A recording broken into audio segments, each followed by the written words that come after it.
Hello friends, welcome back to our channel Siri from Rayalaseema. So ఇవాళ నేను చూపించబోతున్న recipe వచ్చేసి అచ్చం రెస్టారెంట్ స్టైల్లో లాగే మష్రూమ్ కర్రీని ఇంట్లో ఈజీగా ఎలా ప్రిపేర్ చేసుకోవచ్చు అనేది అయితే చూపించబోతున్నానండి. సో మన ఛానల్ ఎవరైనా ఫస్ట్ టైం చూస్తున్నట్లయితే ప్లీజ్ సబ్స్క్రైబ్ చేసుకోండి. ఇంకా ప్రాసెస్ అయితే స్టార్ట్ చేసేద్దాం. ముందుగా ఒక మిక్సీ జార్ తీసుకొని ఇప్పుడు ఇందులోకి 3 మీడియం సైజ్ టమాటాలని ఇలా 4 ముక్కలుగా కట్ చేసి వేసుకోవాలి. నెక్స్ట్ ఇందులోనే 2 లేదా 3 చిన్న అల్లం ముక్కలు వేసుకోవాలి. తర్వాత ఇందులోకి 7 నుంచి 8 పొట్టు తీసిన వెల్లుల్లి, 7 నుంచి 8 జీడిపప్పు పలుకులు వేసుకొని మూత పెట్టేసి ఫైన్ పేస్ట్ లాగా గ్రైండ్ చేసి పక్కకు పెట్టుకోవాలి. తర్వాత 2 మీడియం సైజ్ ఆనియన్స్ని ఇలా సన్నగా చాప్ చేసుకొని పక్కకు పెట్టుకోవాలి. నెక్స్ట్ వచ్చేసి మష్రూమ్స్ని తీసుకోవాలండి. ఇక్కడ నేను 400 గ్రాముల వరకు మష్రూమ్స్ని తీసుకుంటున్నాను. సో ఒక్కొక్క ప్యాకెట్ వచ్చేసి 200 గ్రామ్స్ ఉంటుంది.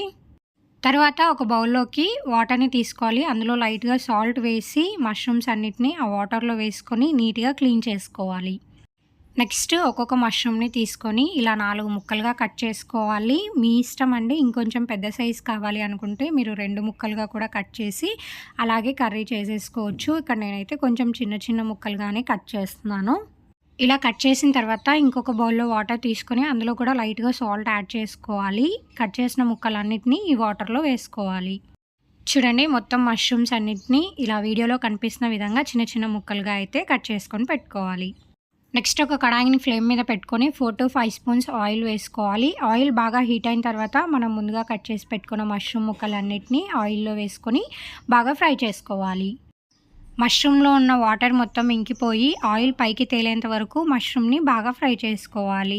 ఇందులోనే మనం కొంచెం లైట్గా సాల్ట్ని యాడ్ చేసుకుంటే మనకి మష్రూమ్ అనేది త్వరగా ఫ్రై అవుతుందండి. చూడండి, ఇక్కడ మనకి మష్రూమ్లో ఉన్న వాటర్ మొత్తం పోయి ఆయిల్ పైకి తేలుతుంది. సో ఇప్పుడు మష్రూమ్స్ అన్నిటినీ ఒక బౌల్లోకి తీసి పక్కకు పెట్టుకోవాలి.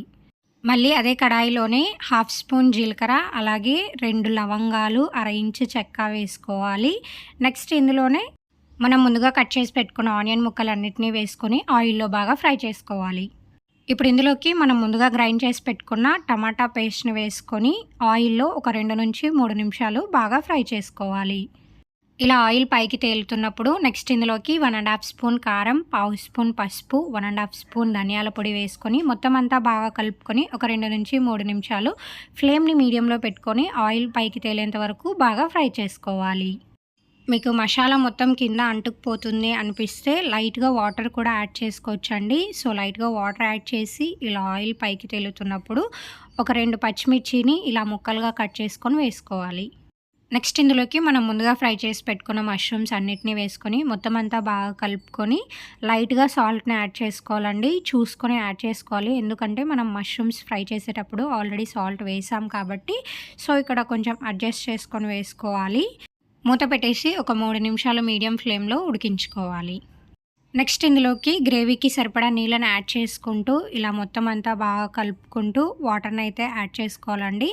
సో ఇక్కడ నేను కొంచెం కర్రీని థిక్గానే చేసుకుంటున్నానండి. ఈ కన్సిస్టెన్సీని బట్టి వాటర్ని యాడ్ చేసుకోవాలి. ఇలా వాటర్ మొత్తం యాడ్ చేసిన తర్వాత ఒకసారి ఈ స్టేజ్లోనే రుచి చూసి సర్వ్ చేసుకోవాలి. ఇక మూత పెట్టేసి ఫ్లేమ్ని సిమ్లో పెట్టుకొని ఒక 5 నుంచి 10 నిమిషాలు కర్రీని బాగా సిమ్లో ఉడికించుకోవాలి. ఇప్పుడు ఇందులోకి 1 స్పూన్ గరం మసాలా, అలాగే కొంచెం కసూరి మేతిని ఇలా క్రష్ చేసుకొని వేసుకోవాలి. నెక్స్ట్ ఇందులోనే కొంచెం కొత్తిమీర జల్లుకొని మొత్తం అంతా బాగా మిక్స్ చేసుకోవాలి.